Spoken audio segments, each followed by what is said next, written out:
सर्व लाडक्या बहिणींचे या ठिकाणी सहर्ष स्वागत. सर्व लाडक्या बहिणींसाठी एक अत्यंत महत्त्वाची बातमी आहे. सर्वांनी व्हिडिओ शेवटपर्यंत बघा. काय बातमी आहे ती डिटेलमध्ये या ठिकाणी आपण जाणून घेणार आहोत.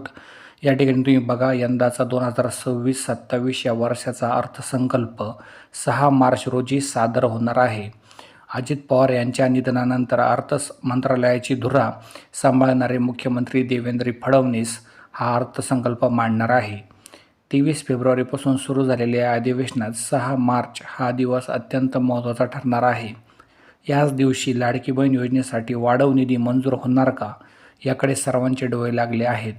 2100 रुपयांच्या हप्त्याबाबत अधिकृतरित्या अद्याप कुणीही बोलण्यास तयार नसले तरी अर्थसंकल्पीय भाषणात याचे प्रतिबिंब उमटू शकते. अर्थसंकल्पीय अधिवेशनात सरकारने ठरवायला पाहिजे आणि 2100 रुपये दिले पाहिजे. लाडक्या बहिणींचे हप्ते टायमर मिळाले पाहिजे. या संदर्भाचा या ठिकाणी निर्देश सरकारने दिला पाहिजे, अशीच अपेक्षा लाडक्या बहिणी सध्या करत आहेत. धन्यवाद व्हिडिओ बघितल्याबद्दल.